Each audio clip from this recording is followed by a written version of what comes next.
You are listening to the Young Sportscast. Stay tuned.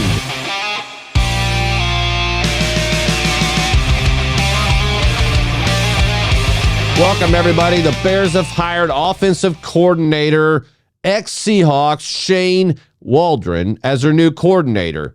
He's 44 years old, spent the last 3 seasons as the Seahawks offensive coordinator. Prior to that, he worked under Sean McVay, rising from tight ends coach to passing coordinator before leaving and going to the division rivals, which was the Seattle Seahawks. I think this is a great hire.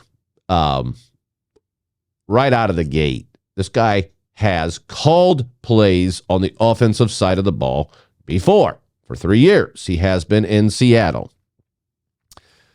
I like the idea that he worked under Sean McVay. I like the idea that he's in the Shanahan tree.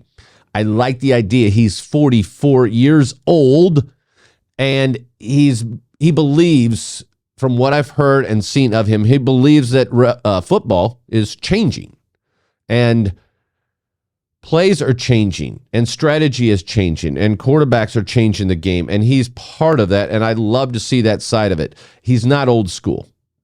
I think one of the more important things is it was interesting to see that they got him from Seattle, and he was coaching Geno Smith. And I like that. And here's the reason I like that, because Geno Smith was a quote-unquote backup quarterback. And I thought personally, and I think other ones have said it as well, that he did very good for being a backup. And he took the job, and he did very well. How many coaches have we seen that have coached the likes of Manning, Rodgers, Brady, Mahomes? And my question is we've seen that within the Bears organization. Was it the player that made the coach look good? Because once we get the hire, we find out maybe they're not exactly what we thought we were going to get. So does that quarterback make the coach look good?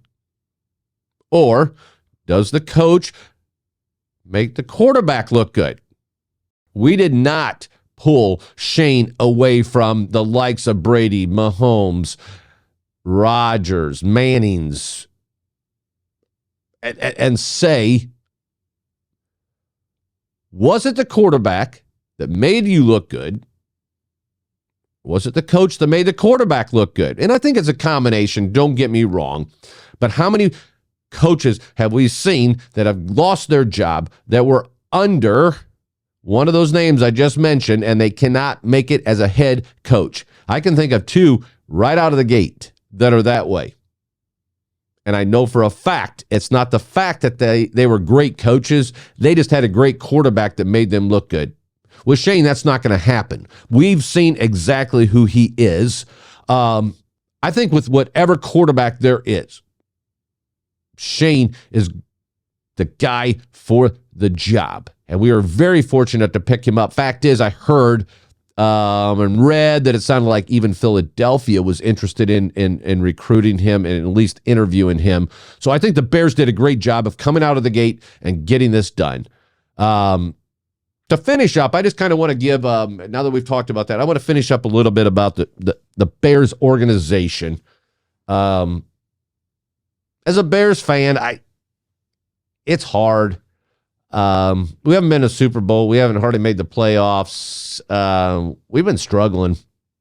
And it's been so long that I don't think we're giving Poles the time he needs. And a lot of us say, hey, I wish, we should have been in the playoffs this year. And I think we could have, had there been a different offensive coordinator. Could the defense have meshed earlier in the season? I think Sweat would have come on earlier. I think a lot of things we could have made the playoffs. But anyway, I just want to talk to you. I think Poles is exactly right, and we just need to be patient with him like he is with getting players and picks. He's not a flash in the pan. We've seen that with other teams. I think I'm thinking right out of the gate, the Rams. They pick up Matthew Stafford. They start just dousing their team with talent, knowing that they got to win a Super Bowl. They got to make the playoffs. They got to win a Super Bowl that year or the year before, or the cap space is screwed and they're going to lose all these players, right? So they're in it for a win, Super Bowl win that year or the next year, or they're screwed. And we've seen that with other teams. That is not Poles. Poles is a guy that's going to take his time and be methodical about his decisions, and he's going to gradually build that team. If you look at where he was a year ago to where we finished this season, there's no comparison on the defensive side of the ball. Obviously, the offensive side, we still have work to do. But a good example of that is when he picked up Sweat. I was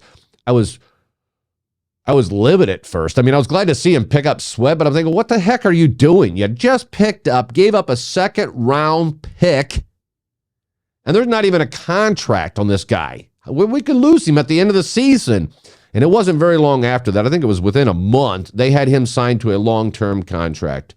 And it just goes to reiterate, Poles is going to take his time, and he's going to build the team just like the Kansas City Chiefs did. No, we don't have Mahomes. I get that, and I understand that. But if you look at that team, they don't overspend, and they methodically stay where they're at and steadily get better. That's exactly what Poles is going to do. This year is going to be really exciting in the fact that we have plenty of cap space, and our picks, we have a lot going for us, Chicago Bear fans, and I think this is going to be a great year for us, and I see a great thing coming. It's just going to take time, and we got to understand that Poles is going to be patient, and he wants to be a Bears GM for the next 20 years and not just a 5-year plan that he knows he's going to get fired. He's building a 20-year plan, and we Bear fans need to hang in there because I'm excited about next year.